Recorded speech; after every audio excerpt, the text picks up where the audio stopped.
Hello friends, मैं SK Saini एमईआईसी group में एक बार और आपका स्वागत है। और आज हम लोग पढ़ेंगे औद्योगिक बैंकों के अंतर्गत।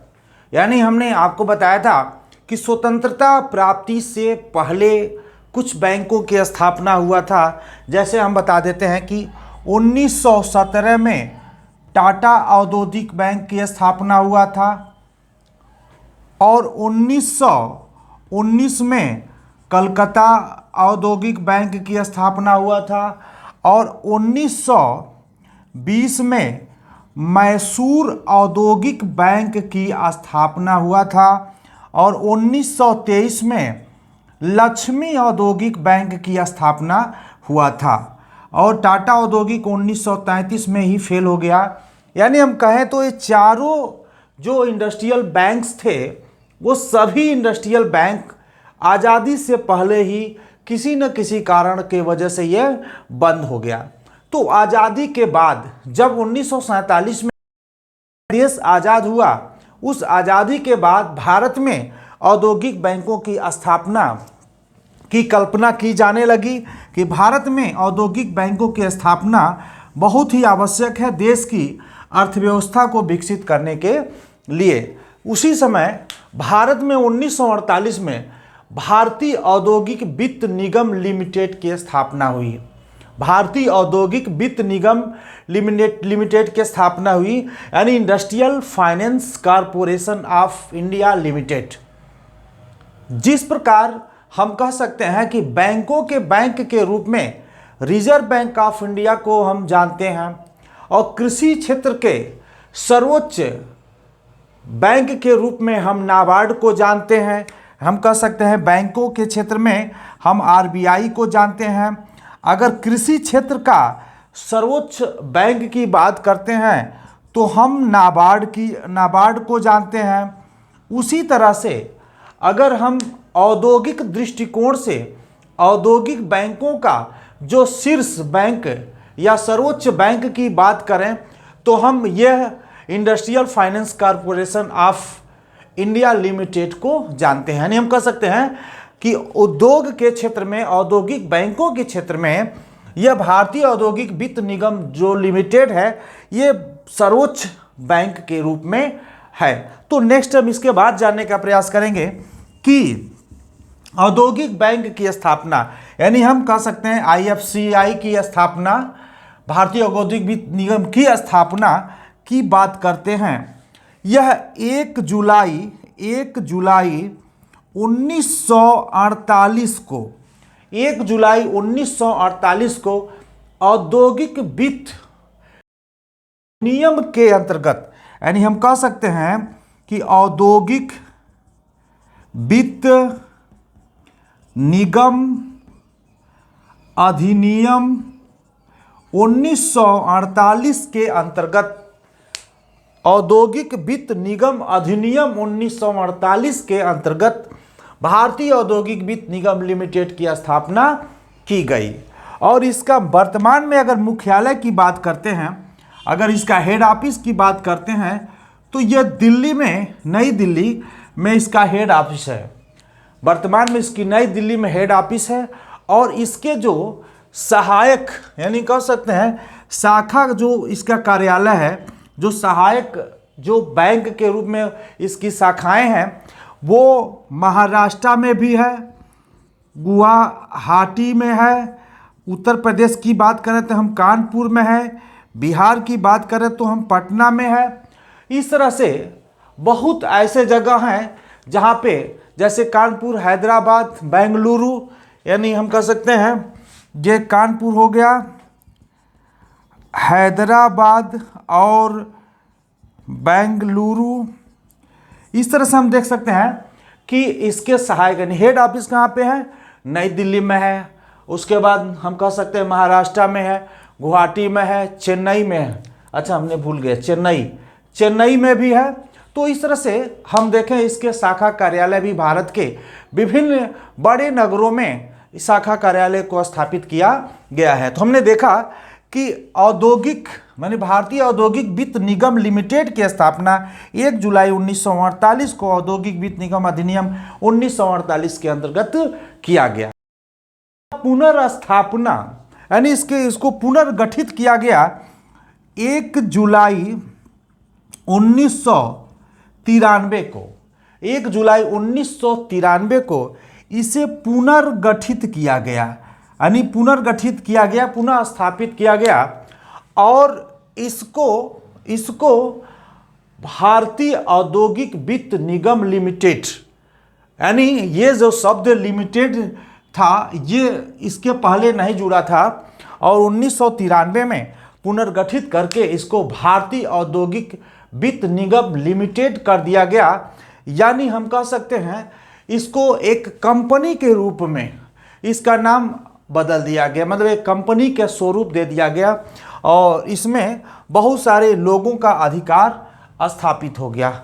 हम थोड़ा सा इसका इतिहास जानें, इसका हेड ऑफिस कहाँ है, इसके जो सहायक कार्यालय कहाँ है, और इसकी स्थापना कब हुई, ये हमने जाना।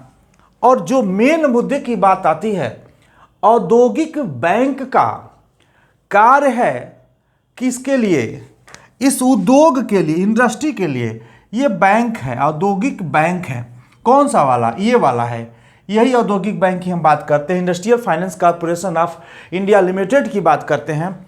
इनका काम है इन उद्योगों के लिए, इंडस्ट्री के लिए हम अगर बात करें तो उद्देश्य इनका क्या है, यानी इस इंडस्ट्रियल बैंक का उद्देश्य इनके लिए मध्यकालीन एवं दीर्घकालीन ऋण प्रदान करना। इनका उद्देश्य है इनके लिए, मतलब ये औद्योगिक बैंक का उद्देश्य इन कंपनियों के लिए अल्पकालीन, मध्यकालीन एवं दीर्घकालीन ऋण उपलब्ध करना, यानी मिड पीरियड और लॉन्ग पीरियड फाइनेंस करना, इनका उद्देश्य है। लेकिन हम देख सकते हैं कि इनका उद्देश्य की बात की, हम स्थापना की भी बात हो गई, उद्देश्य की बात करते हैं।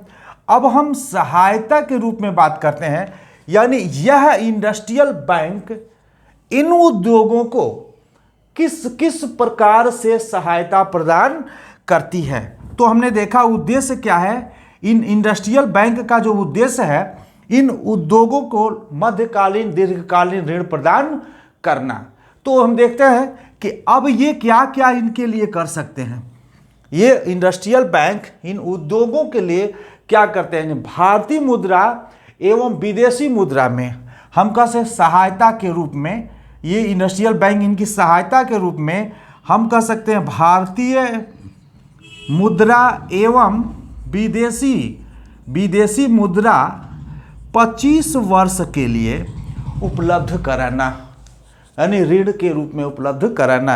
यानी इस इंडस्ट्रियल बैंक का काम इस उद्योगों के लिए भारतीय मुद्रा में Indian currency and foreigner currency provide कराना, क्योंकि इस इंडस्ट्री को कभी कभी ऐसा भी होता है कि अंतर्राष्ट्रीय स्तर पे किसी वस्तुओं का, माने रॉ मटेरियल का इंपोर्ट करने के लिए या एक्सपोर्ट करने के लिए फॉरेनर मनी की ज़रूरत पड़ती है, या इन्हें कल पुर्जे का मतलब कुछ कैपिटल के लिए भी फॉरेनर मनी की ज़रूरत पड़ती है। तो इसलिए इनका उत्तरदायित्व तो है इनके लिए भारतीय एवं विदेशी इंडियन करेंसी और फॉरेन करेंसी प्रोवाइड कराना 25 ईयर्स के लिए, यानी 25 वर्ष के लिए। तो इस तरह से हमने देखा। और है औद्योगिक इकाइयों के द्वारा, हम कह सकते हैं इन इकाइयों के द्वारा, ये उद्योग है, हम कह सकते हैं उद्योग है, औद्योगिक इकाइयों के द्वारा इशू निर्गमित ऋण पत्र,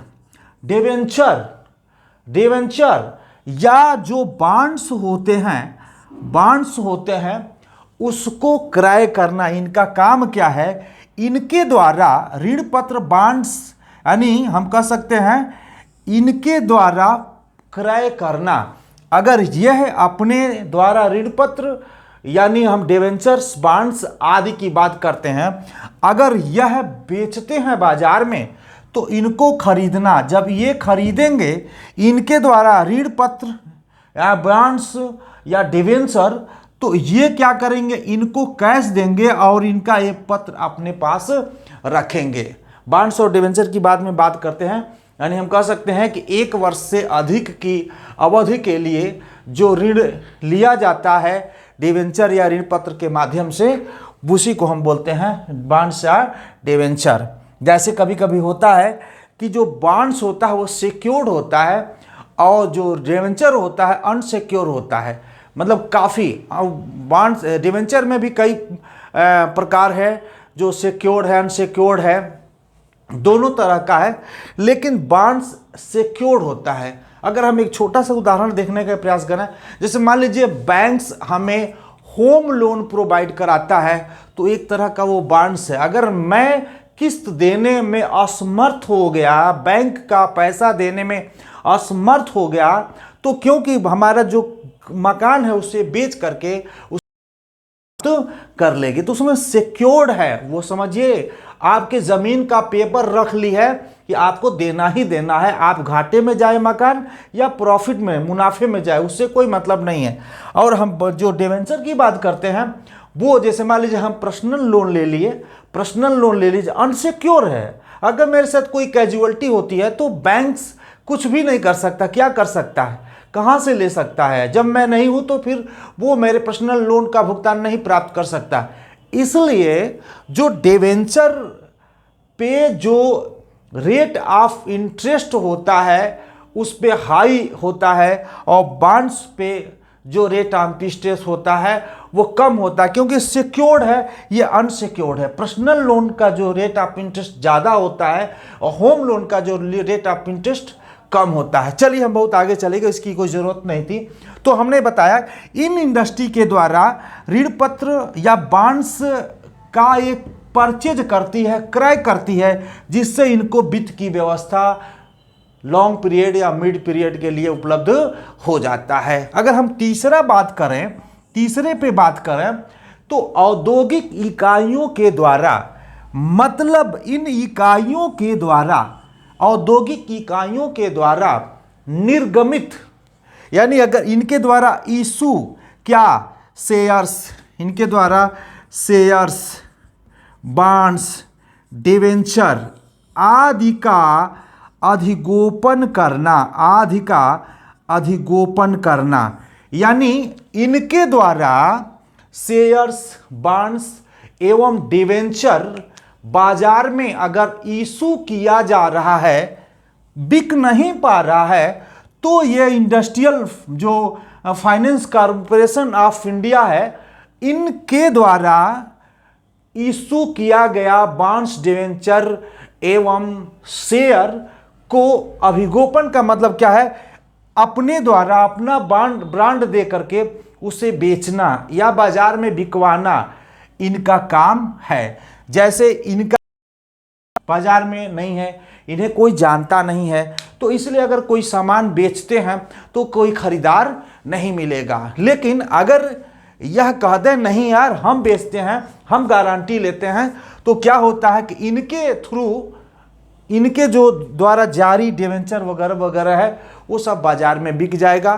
तो सहायता के रूप में ये भी काम इनको करना पड़ता है। ऋणों की गारंटी देना, हम कह सकते हैं कि अगर इनको ऋण कहीं से नहीं मिल पा रहा, कोई नहीं दे रहा संस्था, तो ये ऋणों की गारंटी भी लेते हैं। चलो भैया हम तुमको ऋण दिलवा देंगे, कोई दिक्कत नहीं है। तो ये भारतीय औद्योगिक वित्त निगम लिमिटेड का काम है कि इनके द्वारा ऋण की गारंटी ये दें, जिससे इनको भारी मात्रा में आवश्यकता अनुसार ऋण प्राप्त हो सके।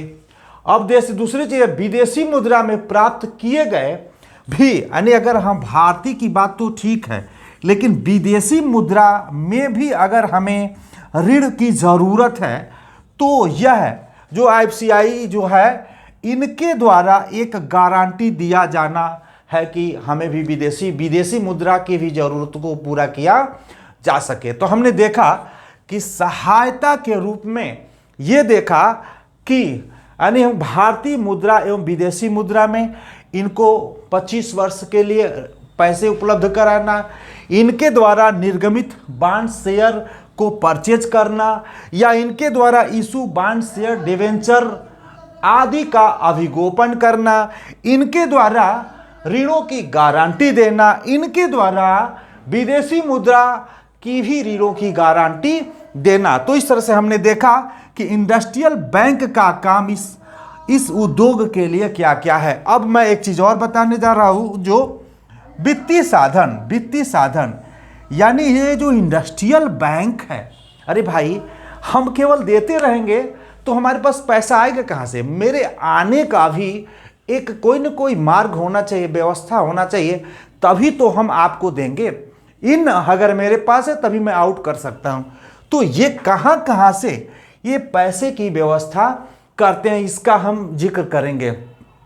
तो सबसे पहले हम देखते हैं कि इस जो वित्तीय साधन की बात करते हैं तो अंश पूंजी, पहला है कि अंश पूंजी, मैंने यहाँ पे लिख भी रखा है, चलिए लिखने की जरूरत नहीं। अंश पूंजी के द्वारा, यानी वित्तीय साधन के स्रोत, यानी इनको वित्त की व्यवस्था कहाँ से प्राप्त होगी? तो अंश पूंजी, जिसको हम बोलते हैं शेयर कैपिटल।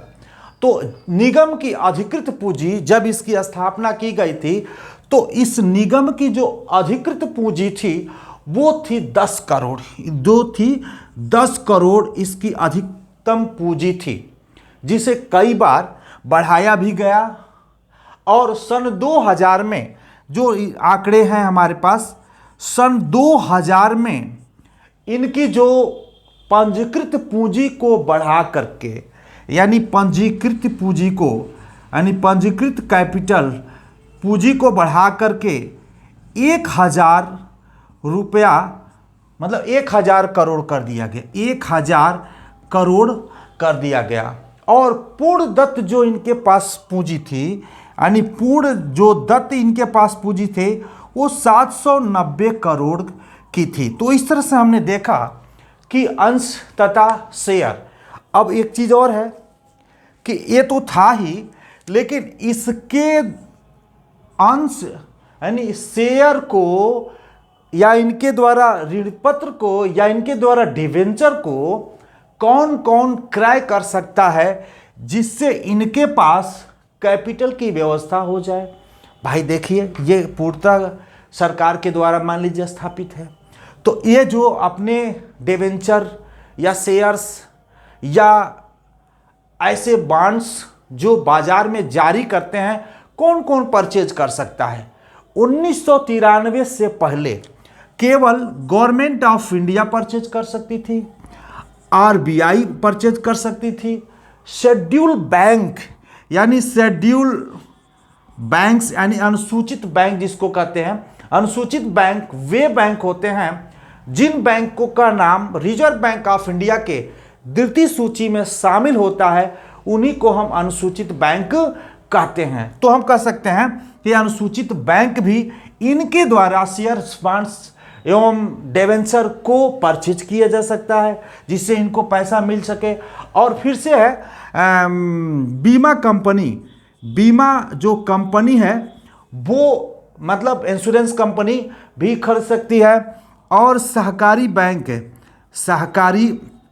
बैंक भी इनके शेयर कैपिटल को खरीद सकते थे। तो इस तरह हमने देखा कि अंश शेयर कैपिटल किनके ये आईएफसीआई के द्वारा जारी शेयर कैपिटल को यह पांचों लोग खरीद सकते थे। गवर्नमेंट ऑफ इंडिया, आरबीआई और शेड्यूल बैंक, अनुसूचित बैंक और बीमा कंपनी, इंश्योरेंस कंपनी और कोऑपरेटिव बैंक के द्वारा इनके शेयर्स को परचेज किया जा सकता था। लेकिन 1 जुलाई 1993 को इसे पब्लिक कंपनी के रूप में बना दिया गया। यानी इनके द्वारा जारी शेयर्स को आम व्यक्ति भी अब खरीद सकता है, जिससे इनके पास वित्त की व्यवस्था पर्याप्त मात्रा में हो सकती है। या अन्य कोई संस्थाएं भी जो वित्तीय संस्थान है, वो वित्तीय संस्थान भी इनके द्वारा शेयर खरीद सकते हैं। तो इस तरह से हमने इतना देखा कि ये कहाँ से कैपिटल की व्यवस्था करते हैं। दूसरा आता है बॉन्ड्स तथा ऋणपत्र। बॉन्ड्स तथा ऋणपत्र की बात करते हैं, इसे हम मिटाते हैं।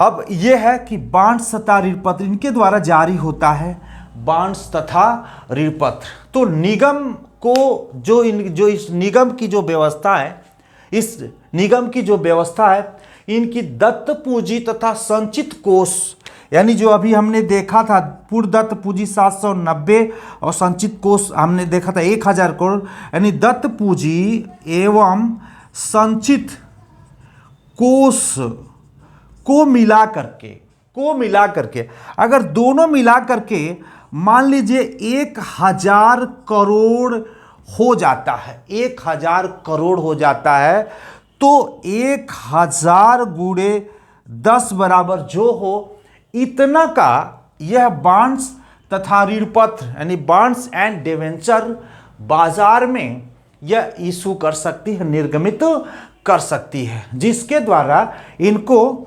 जिसके द्वारा वित्तीय साधन फाइनेंस रिसोर्सेस की एक व्यवस्था इनकी बन सकती है। यानी दत्त पूंजी एवं संचित कोष के 10 गुना यह शेयर्स बॉन्ड्स यानी बॉन्ड्स तथा ऋण पत्र जारी कर सकते हैं। और एक चीज और है कि जो बॉन्ड्स तथा डिवेंचर हैं इनकी गारंटी हम कह सकते हैं, बॉन्ड्स एवं डिवेंचर की जो गारंटी है ये गवर्नमेंट ऑफ इंडिया लेती है। गवर्नमेंट ऑफ इंडिया लेती है कि अगर इसमें किसी प्रकार की कोई प्रॉब्लम क्रिएट होता है तो मैं इस रिस्पॉन्सिबल पर्सन हूं, मैं इसका भुगतान कर दूंगा। नेक्स्ट एक चीज और आता है कि ऋण लेना, यानी देखिए इससे भी काम नहीं चलेगा अगर यानी अंश से भी इनके पास कैपिटल की व्यवस्था नहीं हो पाती है, बॉन्ड्स तथा ऋण पत्र के भी द्वारा इनके पास कैपिटल की व्यवस्था नहीं हो पाती है, तो लास्ट में आता है ऋण पत्र लेना। ऋण पत्र लेना यानी क्या होता है, ब्रोमिंग्स यानी ऋण पत्र लेना का मतलब यह है कि एक पत्र जारी करके उसके बदले में पैसे लेती है। जैसे क्या होता है, गवर्नमेंट ऑफ इंडिया से और रिजर्व बैंक ऑफ इंडिया से और इंडस्ट्रियल बैंक से भी ऋण ले सकता है। यानी ये जो बैंक है जरूरत पड़ता है पैसे की कैपिटल से, तो ये गवर्नमेंट ऑफ इंडिया से भी यह ऋण ले सकता है, यह रिजर्व बैंक से भी आरबीआई से भी यह ऋण ले सकता है, एवं आईबी इंडस्ट्रियल बैंक से भी यह ऋण ले सकता है। अगर रिजर्व बैंक ऑफ इंडिया या गवर्नमेंट ऑफ इंडिया यानी केंद्र सरकार की अगर अनुमति और सहमति मिल जाए, यानी हम कह सकते हैं कि गवर्नमेंट ऑफ इंडिया को अगर इनको अनुमति मिल जाए तो इंडस्ट्रियल बैंक यह विदेशों से यानी विश्व बैंक, हम कह सकते हैं विश्व बैंक एवं अन्य विदेशी वित्तीय संस्थान से, अन्य विदेशी जो वित्तीय संस्थान होते हैं उन संस्थानों से भी ये अपने पास ऋण लेकर के कैपिटल की व्यवस्था कर सकती है। तो हमने देखा कि शेयर्स, कैपिटल्स, बॉन्ड्स और डिवेंचर एवं ब्रोमिंग्स यानी ऋण ले करके भी अपने पास एक कैपिटल की व्यवस्था करती है ताकि इनको इनके हिसाब से लॉन्ग पीरियड फाइनेंस कर सके, जिससे उद्योगों का विस्तार हमारे देश के अंतर्गत हो और उत्पादित वस्तु हो और हमारे यहाँ एम्प्लॉयमेंट में मतलब ग्रोथ आए, एम्प्लॉयमेंट बढ़े, जिससे हमारे देश की अर्थव्यवस्था बढ़ेगी, जीडीपी बढ़ेगी, प्रति व्यक्ति आय बढ़ेगी और लिविंग स्टैंडर्ड बढ़ेगी, हमारे देश में समृद्धि की स्थिति उत्पन्न होगी। तो इतना हमने देखा कि ऋण। एक चीज और इसमें देख लेते हैं लगे हाथ कि प्रबंधन यानी इसका क्या मैनेजमेंट है, कैसे कैसे मिल करके इसकी मैनेजमेंटिंग व्यवस्था किया गया। तो प्रबंध की हम बात करते हैं, प्रबंध की बात करते हैं यानी किस तरह से इसका मैनेजमेंट। निगम का प्रबंध 12 संचालक मंडल एवं निदेश 12 संचालक मंडल के द्वारा एक निदेशक मंडल के द्वारा व्यवस्था किया जाता है। यानी इसकी जो प्रबंधकीय व्यवस्था है जिसमें 12 संचालक होते हैं, उसी निदेशक मंडल के द्वारा इसकी व्यवस्थाएं की जाती है। जो दो हम कह सकते हैं गवर्नमेंट ऑफ इंडिया के द्वारा होते हैं, 4 भारतीय औद्योगिक विकास बैंक यानी जो 4 मेंबर्स होते हैं वो भारतीय औद्योगिक विकास बैंक के द्वारा होते हैं। दो अनुसूचित बैंक के, दो जो अनुसूचित बैंक, शेड्यूल बैंक बताया, अनुसूचित बैंक के मेंबर होते हैं। और दो बीमा जो होता है, दो बीमा एवं जो वित्तीय संस्थान है, वित्तीय संस्थान के द्वारा होते हैं। और दो सहकारी बैंक से होते हैं। दो सहकारी बैंक से कभी कभी क्या होता है, मनोनीत भी किया जा सकता है और कभी कभी चुनाव भी करके इनकी व्यवस्था की जाती है। तो 4 10 दू 12 हम कह सकते हैं जो इनका प्रबंधन होता है वो 12 सदस्यों के द्वारा होता है, जो एक निदेशक मंडल की व्यवस्था करके इन 12 सदस्यों के द्वारा इसका संचालन किया जाता है। तो आज के लिए इतना ही। आज हमने पढ़ा कि भारतीय औद्योगिक वित्त निगम limited and industrial finance corporation of India limited. आज के लिए इतना, धन्यवाद। चाहेंगे कि ज़्यादा से ज़्यादा हमारे वीडियो को शेयर्स करें, लाइक्स करें और मैं आपके साथ बना रहूं। धन्यवाद।